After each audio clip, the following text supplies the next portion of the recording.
ত্রয়োদশ সংসদের প্রথম অধিবেশনের সভাপতি ডক্টর খন্দকার মোশাররফ হোসেন।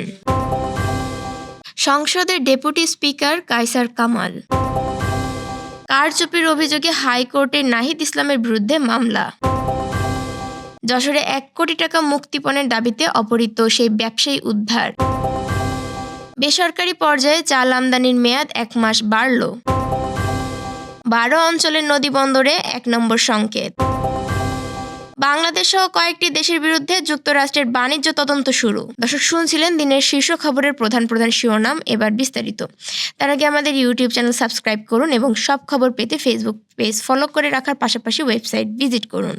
জাতীয় সংসদের প্রথম অধিবেশন অনুষ্ঠিত হয়েছে। এ অধিবেশনে সভাপতিত্ব করেছেন ডক্টর খন্দকার মোশাররফ হোসেন।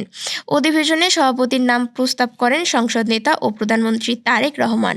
প্রধানমন্ত্রীর প্রস্তাবের পর বিএনপির মহাসচিব ও এলজিআরডি মন্ত্রী মির্জা ফখরুল ইসলাম আলমগীর এই প্রস্তাবে সমর্থন জানান। এরপর সংসদের প্রধান বিরোধী দলীয় উপনেতা জামায়াতে ইসলামের নায়েবে আমির সৈয়দ আবদুল্লাহ তাহেরও এই প্রস্তাব সমর্থন করেন। প্রধানমন্ত্রীর প্রস্তাবকে সমর্থন জানিয়ে বিরোধী দল সংসদ সদস্য তাহের জাতীয় সংসদে বলেন, জাতীয় সংসদে সভাপতিত্ব করার জন্য প্রধানমন্ত্রী যার নাম প্রস্তাব করেছেন তিনি অত্যন্ত গ্রহণযোগ্য ও অভিজ্ঞ পার্লামেন্টেরিয়ান। তার প্রতি আমাদের সমর্থন রয়েছে। তিনি বলেন, তবে এই ধরনের প্রস্তাব করার আগে প্রধানমন্ত্রী অথবা তার প্রতিনিধি বিরোধী দলের সঙ্গে সমন্বয় করলে আরও ভালো হতো। ত্রয়োদশ জাতীয় সংসদের ডেপুটি স্পিকার নির্বাচিত হয়েছে নেত্রকোনা 1 আসনের সংসদ সদস্য ব্যারিস্টার কায়সার কামাল। বৃহস্পতিবার ডক্টর খন্দকার মোশাররফ হোসেন সভাপতিত্বে ত্রয়োদশ জাতীয় সংসদে ডেপুটি স্পিকার পদে একটি মনোনয়ন উত্থাপিত হয়। নাটোর সদর আসনের সংসদ সদস্য রুহুল কুদ্দুস তালুকদার দুলু তার নাম প্রস্তাব করেন এবং লক্ষ্মীপুর 4 আসনের এবিএম আশরাফ উদ্দিন মিজান তা সমর্থন করেন। কণ্ঠ ভোটে বিনা প্রতিদ্বন্দ্বিতায় নির্বাচিত হওয়া ব্যারিস্টার কায়সার কামাল এখন সংসদে ডেপুটি স্পিকার হিসেবে দায়িত্ব পালন করবেন। ত্রয়োদশ জাতীয় সংসদ নির্বাচনে কারচুপির অভিযোগ তুলে জাতীয় নাগরিক পার্টির আহ্বায়ক ও বিরোধী দলীয় চিফ হুইপ নাহিদ ইসলামের বিরুদ্ধে হাইকোর্টে মামলা দায়ের করা হয়েছে। বুধবার ঢাকা 11 আসনের বিএনপির প্রার্থী এম.এ. কাইয়ুম এ নির্বাচনী আবেদন দাখিল করেন। বৃহস্পতিবার বিচারপতি জাকির হোসেনের নির্বাচনী ট্রাইব্যুনাল বেঞ্চে এ মামলার শুনানি হতে পারে বলে আদালত সূত্রে নিশ্চিত করেছে। এই নির্বাচনে অনিয়মের অভিযোগ তুলে এদিন হাইকোর্টে মামলা করেছেন বিএনপি ও জামায়াতের আরও 6 জন প্রার্থী। এর মধ্যে রয়েছে খুলনা 5 আসনের মিয়া গোলাম পরোয়ার, বরগুনা 2 আসনের সুলতান আহমেদ এবং পিরোজপুর 2 আসনের শামীম সাঈদী। এছাড়া চুয়াডাঙ্গা 1 আসনের শরীফুজ্জামান শরীফ, মাদারীপুর 1 আসনের নাদিরা আক্তার এবং নীলফামারী 2 আসনের শাহরিন ইসলাম সহ পৃথক পৃথক মামলা দায়ের করেছেন। যশোরে 1 কোটি টাকা মুক্তিপণের দাবিতে অপহৃত হওয়া ওষুধ ব্যবসায়ী জাহাঙ্গীর আলমকে অক্ষত অবস্থায় উদ্ধার করেছে র্যাব 6 যশোরের সদস্যরা। নিখোঁজের 9 দিন পর বুধবার দিবাগত রাতে চৌগাছা উপজেলার পাশাপল ইউনিয়নের খোলসি গ্রামের শ্বাসরুদ্ধকর এক অভিযানে একটি নির্জন ইটভাটা থেকে হাত পা বাঁধা অবস্থায় তাকে উদ্ধার করে র্যাব সদস্যরা। 11:30 থেকে 12টা পর্যন্ত চলে এই অভিযান। রাত 12:30টায় তাকে আনা হয় যশোর র্যাব ক্যাম্পে।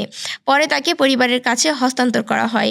এ অভিযানে নেতৃত্ব দেন র্যাব 6 এর কোম্পানি কমান্ডার এটিএম ফজলে রাব্বি প্রিন্স।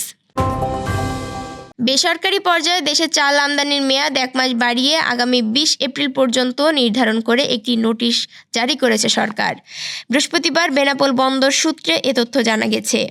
বুধবার খাদ্য মন্ত্রণালয়ের বৈদেশিক সংগ্রহ শাখার উপসচিব আরিফুল ইসলামের স্বাক্ষরিত ওই নোটিশে বলা হয়েছে, বেসরকারিভাবে চাল আমদানির জন্য বরাদ্দপ্রাপ্ত প্রতিষ্ঠানগুলোর চাল আমদানি ও বাজারজাতকরণের সময়সীমা আগামী 20 এপ্রিল পর্যন্ত বাড়ানো হলো। গত 18 জানুয়ারি 232 আমদানিকারক প্রতিষ্ঠানকে 2 লাখ মেট্রিক টন চাল আমদানির অনুমতি দেয় সরকার। এবার সেগুলোর মধ্যে 10টি আমদানিকারক প্রতিষ্ঠানকে বাদ দিয়ে দেশের 222টি আমদানিকারককে চাল আমদানির অনুমতি দিয়েছে সরকার। দেশের 12টি অঞ্চলে নদীবন্দরে ঝড়ো হাওয়া বয়ে যাওয়ার আশঙ্কায় 1 নম্বর সতর্ক সংকেত তোলা হয়েছে। বৃহস্পতিবার এমন পূর্বাভাস দিয়েছে আবহাওয়া অফিস। আবহাওয়াবিদ ওমর ফারুক জানিয়েছেন, রংপুর, রাজশাহী, পাবনা, বগুড়া, টাঙ্গাইল, ময়মনসিংহ, ঢাকা, ফরিদপুর, মাদারীপুর, কুষ্টিয়া, যশোর ও কুমিল্লা অঞ্চলসমূহের ওপর দিয়ে পশ্চিম উত্তর পশ্চিম দিক থেকে ঘন্টায় 60 থেকে 80 কিলোমিটার বেগে অস্থায়ীভাবে ঝড়ো হাওয়া সহ বৃষ্টি, বজ্রসহ বৃষ্টি হতে পারে। এসব এলাকা নদীবন্দরসমূহকে 2 নম্বর নৌ হুঁশিয়ারি সংকেত দেখাতে বলা হয়েছে। যুক্তরাষ্ট্র তাদের বেশ কয়েকটি বড় বাণিজ্য অংশীদারের বিরুদ্ধে নতুন তদন্ত শুরু করেছে। এই তালিকায় আছে বাংলাদেশ, চীন ও ভারতের নামও। গত মাসে যুক্তরাষ্ট্রের সুপ্রিম কোর্ট মার্কিন প্রেসিডেন্ট ডোনাল্ড ট্রাম্পের শুল্ক নীতির একটি গুরুত্বপূর্ণ অংশ বাতিল করার পর এই পদক্ষেপ নেওয়া হয়। বুধবার যুক্তরাষ্ট্রের বাণিজ্য প্রতিনিধি জেমিসন গ্রিয়ার বলেন, সেকশন 301-এর অধীনে অন্যান্য বাণিজ্য চর্চা নিয়ে যে তদন্ত শুরু হয়েছে তার ভিত্তিতে চীন, ইউরোপীয় ইউনিয়ন, ভারত, জাপান, দক্ষিণ কোরিয়া ও মেক্সিকোর মতো দেশের ওপর এই গ্রীষ্মের মধ্যেই নতুন শুল্ক আরোপ করা হতে পারে। এই তদন্তে যদি কোনো দেশের বিরুদ্ধে অন্যায্য বাণিজ্য চর্চার প্রমাণ পাওয়া যায় তাহলে সেই দেশের পণ্যের ওপর যুক্তরাষ্ট্র আমদানির শুল্ক আরোপ করতে পারবে। গ্রিয়ার বলেন, ফেব্রুয়ারির শেষ দিকে ট্রাম্প যে অস্থায়ী শুল্ক আরোপ করেছিলেন তা জুলাইয়ে শেষ হওয়ার কথা। এর আগেই এই বাণিজ্য তদন্ত শেষ করার আশা করছেন তিনি। এই ছিল এখনকার আয়োজন। পরবর্তী খবর দেখুন বেলা 2:30টায়। আজ ইফতারের সময় সন্ধ্যা 6টা বেজে 12 মিনিটে। এতক্ষণ সাথে থাকার জন্য ধন্যবাদ।